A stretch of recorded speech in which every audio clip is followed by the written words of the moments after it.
nous trouvons dans un dépotoir clandestin à Bruxelles. C'est l'opportunité pour aborder le droit des déchets. Quels sont les enjeux du droit des déchets? On reste frappé par la quantité produite en Europe. On tourne autour de 3 milliards de déchets industriels, chimiques, agricoles, hospitaliers produits chaque année. Le consommateur moyen européen produit environ 480 kg d'immondices par an. Ces déchets sont à la source de pollution des sols, de l'eau et de surcroît, l'ensevelissement des déchets ménagers dans des décharges est à la source d'émissions de gaz à effet de serre qui contribuent au réchauffement climatique. Alors on s'en doute, la matière est réglementée. Quels sont les textes fondateurs du droit des déchets? Il convient d'opérer une distinction entre les règles de droit international et les règles de droit de l'Union européenne. En droit international, la Convention de Bâle de 1998 réglemente les mouvements transfrontières de déchets et pose toute une série de principes quant à ces mouvements transfrontaliers. En droit européen, une directive cadre de 2008 couvre l'ensemble des déchets sans prévoir une quelconque règle de minimis. Cette directive cadre est accompagnée d'une série de directives filles dont le champ d'application couvre des secteurs entiers de la matière. Et quel est l'intérêt principal de la directive cadre? D'une part, la directive cadre prévoit une hiérarchie de gestion des opérations de déchets en mettant l'accent sur la prévention et la réutilisation. L'élimination apparaît comme un pis-aller.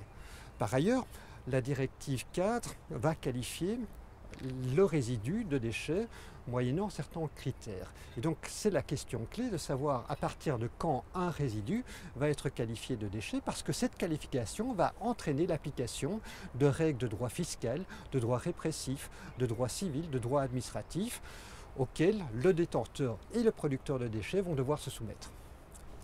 Vous avez un exemple concret? Prenons le cas de la responsabilité civile. Si les plaques qui nous entourent sont qualifiées de produits, ce qui était le cas, elles vont tomber sous le coup d'un régime de responsabilité pour faute. En revanche, je tiens ici en main un déchet dangereux, c'est une batterie avec du mercure. Ce dernier va tomber sous le coup d'un régime de responsabilité objective. Par conséquent, la victime ne devra pas démontrer la faute dans le chef de son détenteur.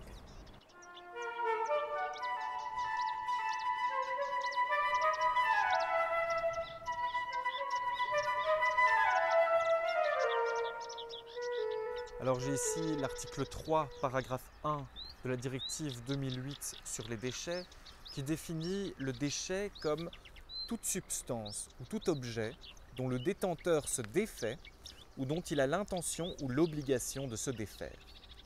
Je présume qu'en raison de la formulation très générale, cette définition a dû soulever certaines controverses. Tout d'abord, quels sont les enjeux de la définition? C'est exact, la définition a véritablement agité pendant des années le landerneau juridique. Les juristes sont ferraillés sur la portée à donner à ces définitions, car elles constituent la clé de voûte de toute la réglementation. Dès qu'un résidu est qualifié de déchet, les dispositions répressives, administratives, fiscales s'imposeront à cet objet. D'où l'intérêt de définir les composantes de la définition. Alors tout d'abord, un objet dont on se défait. Qu'est-ce que l'on entend par se défaire? Et vous soulignez bien l'importance que revêt le terme se défaire. Il apparaît à 3 reprises dans la définition.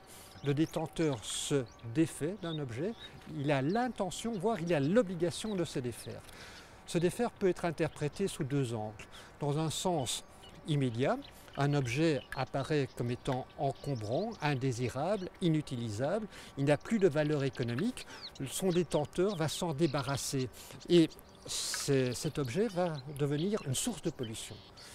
En revanche, le terme se défaire peut aussi revêtir une connotation mercantile. J'en veux pour preuve cette barre métallique qui va pouvoir être recyclée.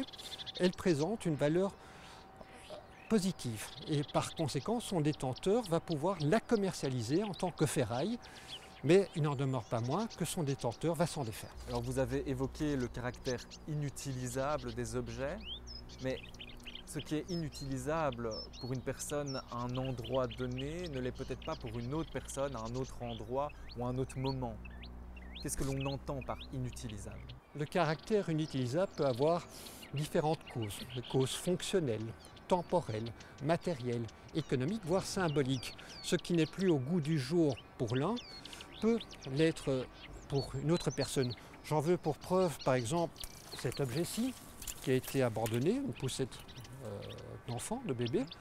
Nous pourrions la réparer et la remettre sur le marché.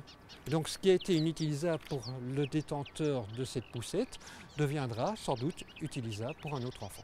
Il semble que tout peut a priori tomber sous le coup de la définition. Alors, est-ce qu'on pourrait tenter d'esquisser une définition par la négative?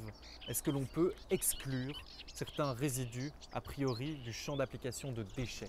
Il est exact que le champ d'application de la réglementation est extrêmement vaste. Je suis actuellement assis sur un déchet inerte, un déchet de construction. Je tiens en main un déchet chimique. Nous sommes entourés de déchets industriels. En revanche, il est nécessaire de mieux cerner la définition, le champ d'application, au moyen de différentes exceptions s'agissant des déchets nucléaires, s'agissant des sols pollués non excavés ou des déchets qui arrivent en fin de vie parce qu'ils sont aptes à être recyclés. Si un objet présente une certaine valeur économique, est-ce que l'on peut l'exclure de la définition de déchet? Prenons le cas de cette structure métallique. Actuellement, comme vous le savez, la tonne d'acier va pouvoir être recyclée à concurrence de 450 € par tonne. Donc ici nous avons 2 tonnes, ça nous fait environ près de 1000 € de valeur en termes de recyclage. La valeur positive de cette structure métallique n'oblitère pas l'application de la réglementation. D'accord. Et si un déchet est naturel par opposition artificielle, est-ce qu'on peut également l'exclure du champ d'application? Le catalogue européen des déchets comporte une rubrique spécifique sur les déchets verts. Dès lors, le caractère naturel du résidu n'oblitère pas non plus l'application de la réglementation sur les déchets. Alors, sur ce dépôt clandestin, nous trouvons des plaques d'amiante. Quel sort leur réserve le droit des déchets? Je rappellerai d'abord qu'en droit de l'environnement, tout est une affaire des seuils. On a vu notamment à propos de l'exploitation des installations classées, lesquelles sont soumises à un régime d'autorisation en fonction de seuils. En revanche, en droit de déchets, nous n'avons pas de règles relatives à des seuils quantitatifs. Donc ce petit tas de déchets tombe sous le coup de la réglementation. Il n'y a donc pas de règle des minimis. Plus spécialement, ces plaques d'amiante constituent des déchets dangereux au sens du catalogue européen des déchets car ils sont repris dans la rubrique 101-309. Par conséquent, ils sont soumis à des régimes spécifiques s'agissant du traitement, du transport et de leur élimination.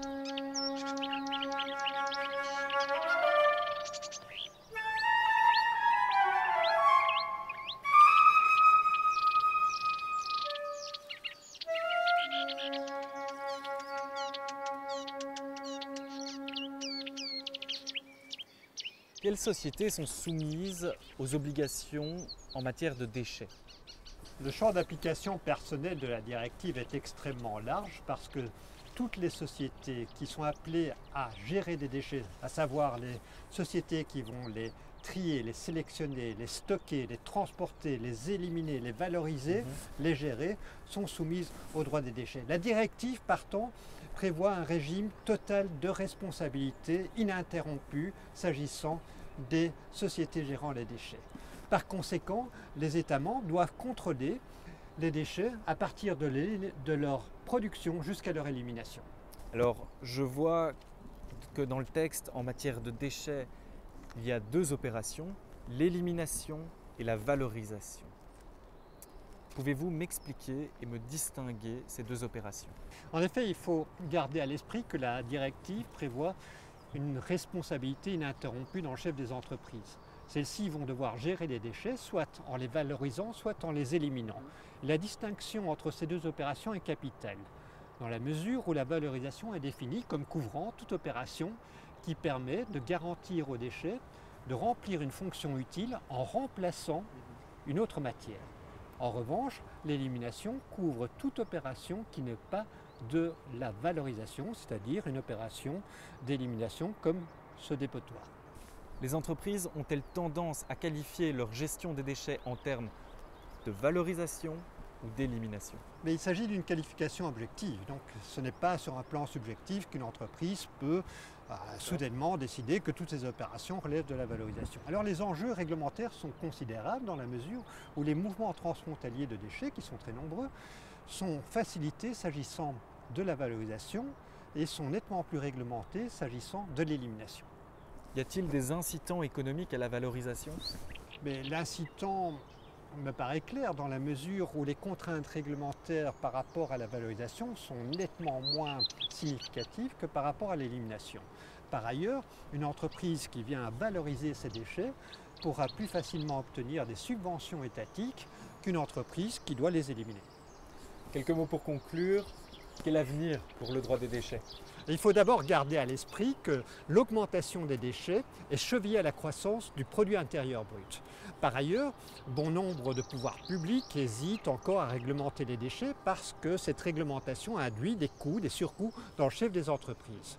Mais pour moi, le défi principal à relever est de passer d'une économie linéaire consommatrice de matières premières, mais productrice de déchets, comme on le voit sur ce dépotoir, à un type d'économie circulaire où les déchets deviennent des matières premières secondaires, remplaçant les matières premières.